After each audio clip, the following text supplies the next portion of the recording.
आप तो सर्वज्ञाता है, आप सब जानते हैं, आपको मेरा प्रणाम है। और ये सब जो प्रशंसा समाधि में गोविंद पाद थे वो सुनते हैं और समाधि से बाहर निकलते हैं और बहुत अत्यंत प्रसन्न होते हैं। ये सारा जो शंकराचार्य ने उनकी प्रशंसा में गाया उससे, और गुफा में से अंदर से आवाज आती है कि तुम कौन हो। ये आवाज गुफा में से शंकराचार्य सुनते हैं। ये जो प्रश्न शंकराचार्य ने सुना इसका तुरंत ही इतना सुंदर शंकराचार्य ने जवाब दिया। वो जो जवाब दिया उसके जो श्लोक है उसको निर्वाण षटकम कहते हैं।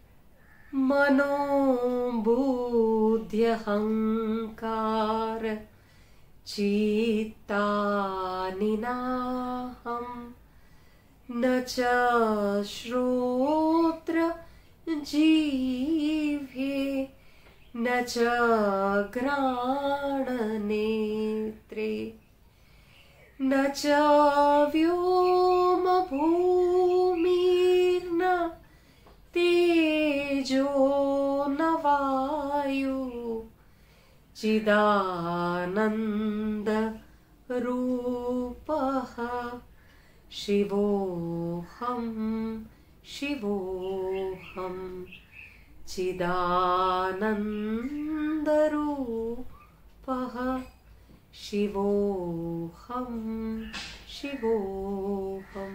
इसमें शंकराचार्य इतना सुंदर बताते हैं कि मैं कुछ नहीं हूं। ये पांच तत्व जो है, मैं ये पांच तत्व नहीं हूं, मैं बुद्धि नहीं हूं, और बहुत सारा इसका पूरा सुनना, इसका मीनिंग बहुत सुंदर है। बारी बारी से एक एक करते हुए शंकराचार्य बताते हैं मैं ये नहीं हूं, मैं ये नहीं हूं, मैं क्या हूं। तो मैं एक प्योर चेतना हूं, मैं एक मैं एक ब्रह्म हूं, मैं एक फुल्ली ब्लॉसम्ड कॉन्शियस हूं, मैं एक चेतना हूं। ऐसा बहुत सुंदर है ये। अब ये सुनकर गोविंद पाद इतने प्रसन्न होते हैं और इतना कहते हैं ना कि गुरु को भी बहुत अच्छा लगता है जब शिष्य ऐसा मिले। और शंकराचार्य तो बात ही कुछ और थी। गोविंद पाद तो जानते थे कि ये शिवा के अंश अवतार है, और उनको पूरा पता था, आगे बात करते हैं, कि ये शंकराचार्य जो उनका यहाँ पर आने का मकसद धर्म का प्रचार है और अद्वैत वेदांत को प्रस्थापित करना है। और उस जमाने में जब एक गुरु शिष्य को स्वीकार करते हैं तो सबसे पहले पाद पूजा होती है, और अगर गुरु ने स्वीकार किया है शिष्य को तो वो अपना पैर आगे करते हैं। तो वो गुफा में से गोविंद पाद ने अपना पैर दिया ताकि शंकराचार्य, यानी पैर दिया इसका मतलब है कि उन्होंने शंकराचार्य को स्वीकार किया शिष्य के रूप में।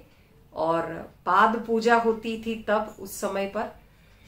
तो शंकराचार्य कहते हैं बहुत कृतज्ञता के साथ, बहुत ही भावपूर्ण होकर शंकराचार्य ने पाद पूजा की, गोविंद पाद की, और वो शिष्य बने।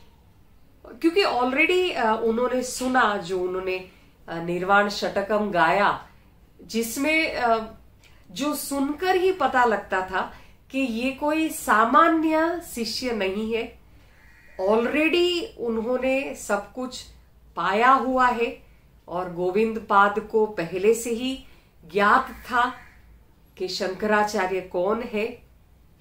तो आश्रम में वो रहने लगे और ज्ञान अर्जन करने लगे अपने गुरु से। इस तरह शंकराचार्य, वो जो गुरु परंपरा थी, शुकदेव, गौड़पदा, फिर गोविंदाचार्य, गोविंद पाद, उसके बाद शंकराचार्य, ये गुरु परंपरा के वो एक हिस्सा हो गए। उसके बाद कहते हैं गोविंद पाद ने उन्होंने 4 महावाक्य का ज्ञान दिया, उन्होंने दीक्षा दी, ब्रह्मचारी सन्यास दिया।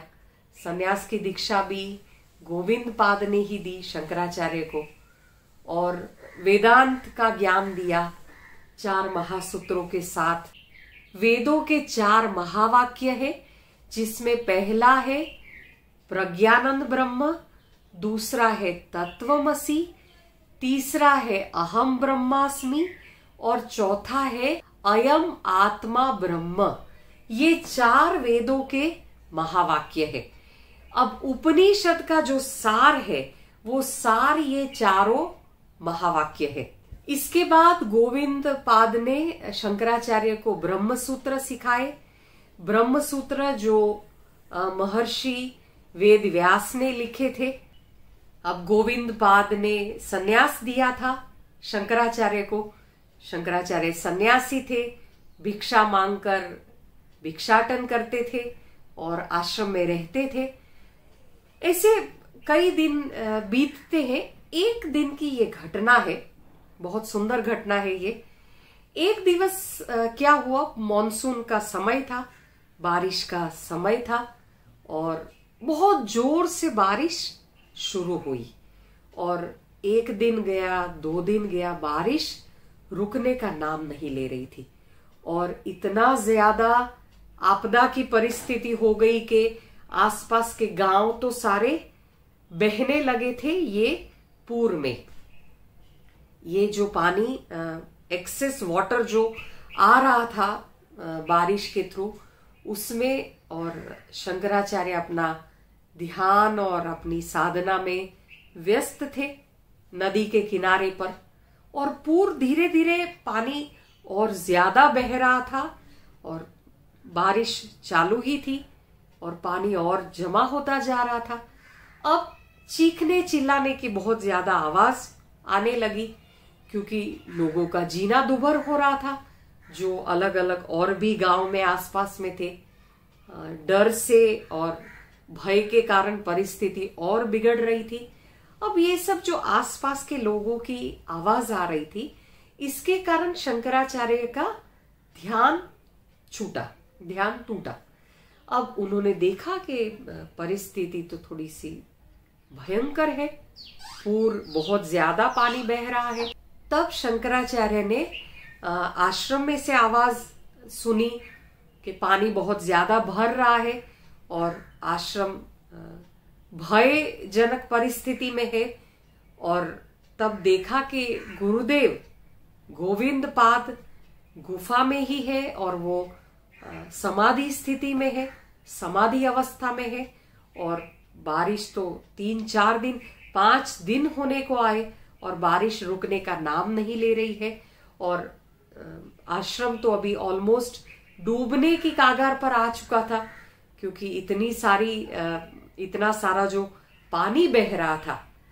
तब कहते हैं कि शंकराचार्य ने अपना कमंडल लिया।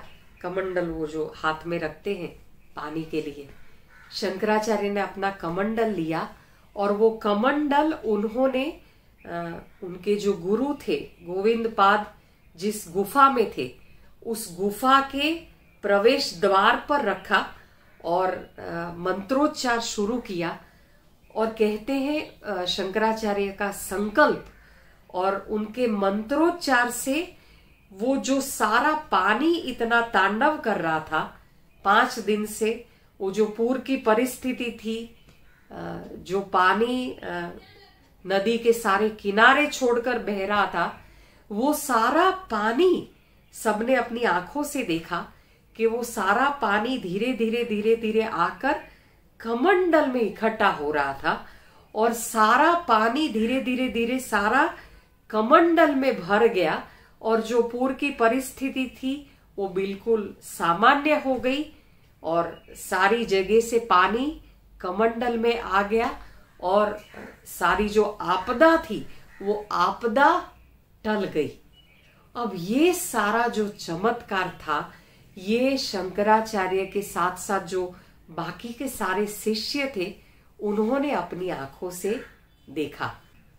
अब थोड़े दिनों बाद गोविंद पाद समाधि से बाहर आते हैं, और जब गुफा के बाहर आते हैं तब बाकी के सारे जो अनुयायी थे, बाकी के सारे शिष्य थे, वो बहुत उत्साह से उनको ये चमत्कार के बारे में बताते हैं कि कैसे शंकराचार्य ने अपने कमंडल में पूरा जो बाढ़ का पानी था, पूरा जो बाढ़ की परिस्थिति थी, उसको उन्होंने कैसे कंट्रोल किया और कैसे अपने कमंडल में उन्होंने सारे जल को ले लिया, और कितने सारे गांवों को उन्होंने ये बाढ़ की परिस्थिति से बचा लिया। तो ये सारे चमत्कार की गाथा गोविंद पाद को सुना रहे थे, और ये सब सुनकर गोविंद पाद इतने खुश हुए। उन्होंने शंकराचार्य को बुलाया। गोविंद पाद ने शंकराचार्य को शाबाशी दी कि तुमने बहुत ही कम समय में योग पर अपना नियंत्रण कर लिया है, और तुमने अपनी साधना को सिद्ध कर लिया है। और तब गोविंद पाद शंकराचार्य को कहते हैं कि जैसे तुमने सारा बाढ़ का पानी अपने कमंडल में एकत्रित करके उसको सीमित करके उसको नियंत्रित किया, वैसे ही मुझे पता है कि तुम सारा जो ज्ञान है, सारा जो स्कैटर्ड ज्ञान है, जो बिखरा हुआ ज्ञान है, उसको तुम समेट के अपने तुम खुद उसको समेटोगे, उसको लिखोगे, उसके ऊपर टिप्पणियां लिखोगे, और ये सारा जो ज्ञान है उसका सार तुम ही देने वाले हो, और ये ज्ञान का एकत्रीकरण भी तुम ही करने वाले हो। और मुझे पूरा विश्वास है, पूरा भरोसा है कि ये तुमसे बहुत आसानी से हो जाएगा। जैसे ये कमंडल में अकल्प्य शक्ति आई पानी को एकत्रित करने की, वैसे तुम्हारे में भी अकल्पनीय शक्ति है, अकल्पनीय ज्ञान है लोगों को बांटने के लिए। तो मुझे ये भरोसा है कि इसको तुम लिखोगे, तुम्हारा सारा ज्ञान लोगों को बांटोगे, और इसके ऊपर तुम खास टिप्पणी लिखकर विवेचना करोगे। सारा वेदांत, वेद, उपनिषद, ब्रह्म सूत्र, ये सारे को एकत्रित करके तुम ये ज्ञान जन जन तक पहुंचाओगे, ये मुझे पूरा भरोसा है। जटिल जो क्योंकि ये जो वेद है, उपनिषद है, ये सारे बहुत ही लंबा और बहुत जटिल इसका मीनिंग है। तो मुझे पता है, मुझे भरोसा है कि ये सारा तुम इसको लोग समझ पाए, उस भाषा में तुम लोगों को दोगे। ये ज्ञान तुम्हारे द्वारा जन जन तक जाएगा। तब गोविंद पाद कहते हैं शंकराचार्य को कि अब समय आ गया है कि तुम सबको ये ज्ञान बांटो। अब मैं तुम्हें मेरे से दूर भेज रहा हूं, अब तुम्हें यहां से जाने का समय आ गया है।